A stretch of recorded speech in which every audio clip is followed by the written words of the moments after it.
ہوتا ہے کہ کیا اس کے بعد جو امریکہ ہے وہ پھر سے رجیم چینج کرنے کا سوچے گا. دیکھیں آیت اللہ خامنائی ایران کی تاریخ کے دوسرے سپریم لیڈر تھے. اب ناظرین جو تیسرے سپریم لیڈر منتخب ہوئے ہیں ایران کے وہ آیت اللہ خامنائی کے اپنے بیٹے ہیں. تو ظاہر سی بات ہے پھر آپ لوگ یہ تو نہیں کہہ سکتے کہ ان میں کوئی غداری شامل ہوگی. دیکھیں ایران کو، بلکہ ایران کو نہیں کسی بھی اسلامی ملک کو اگر امریکہ تباہ کر چکا ہے تو اس کی سب سے بڑی وجہ پتہ ہے کیا تھی؟ وہ امریکی فوج نہیں تھی، وہ امریکی اسلحہ، امریکی جو ٹیکنالوجی تھی وہ نہیں تھی، وہ تھی اس ملک کی اپنی غداری.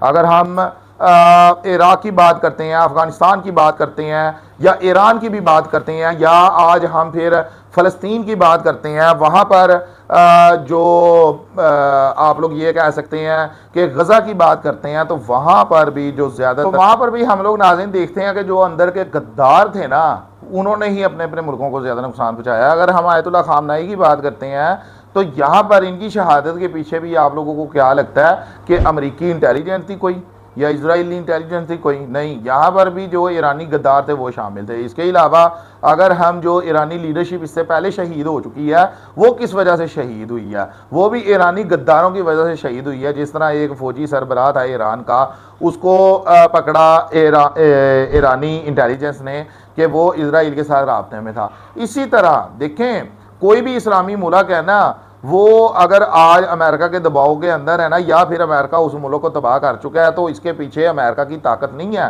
اس کے پیچھے اس ملک کی غداری ہے.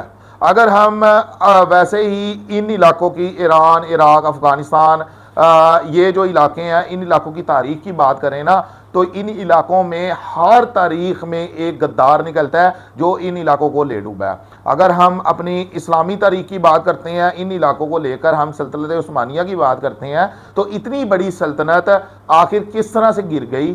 اتنی بڑی، اتنی طاقتور سلطنت جو پوری دنیا میں اپنا قبضہ کرنا چاہتی تھی اور انقریب کر بھی لیتی، وہ کس طرح اچانک ایک دم سے اس کی پوری سلطنت گر گئی؟ وہ بھی غداروں کی وجہ سے. اور غدار کون تھے؟ آپ لوگ کیا سمجھتے ہیں کہ غدار کوئی وہاں سے یہودی آ گیا تھا، وہ وہاں سے کوئی مطلب گورا آ گیا تھا؟ نہیں، اندر کے غدار تھے، وہ مسلمان ہی تھے، وہ آپ کے اندر سے ہی تھے، وہ نمازیں پڑھنے والے تھے، وہ کلمہ پڑھنے والے تھے.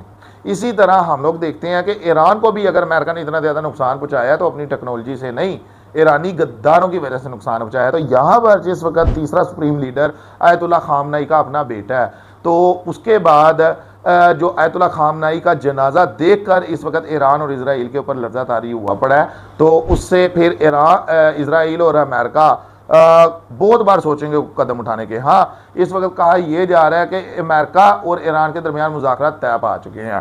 تو یہ چیز آپ لوگ اچھے سے اپنے مائنڈ میں بٹھا لیجئے گا کہ فی الوقت تو یہ جنگ رک سکتی ہے، فی الوقت یہ معاہدے بھی ہو سکتے ہیں، یہ ساری صورتحال کو اچھے طریقے سے مینج بھی کیا جا سکتا ہے، لیکن ہمیشہ کے لیے یہ جنگ نہیں رک سکتی.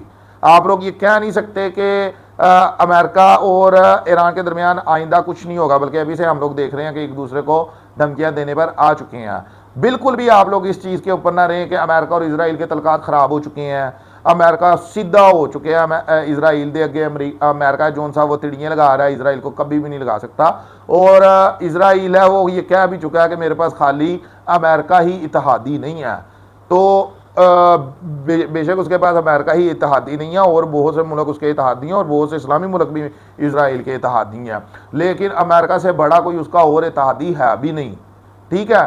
اور یہ جو آپ لوگوں کو میڈیا کے اوپر چیزیں نظر آ رہی ہیں نا کہ ڈونلڈ ٹرمپ نے سخت بیانات جاری کر دیا اسرائیل کے لیے، اسرائیل کی کمبختی آ گئی، اسرائیل اکیلا ہو گیا، ایسا نہیں ہے، یہ دونوں ملکوں کی ڈرامے بازی ہے. تو اس چیز کو جو اسلامی ممالک ہیں ان کو بڑا سوچ سمجھ کر دیکھنا پڑنا ہے اور بڑا سوچ سمجھ کر چلنا پڑنا ہے. اب تک کے لیے اتنا ہی. اپنا بہت سارا خیال رکھیے گا. شکریہ. اللہ حافظ.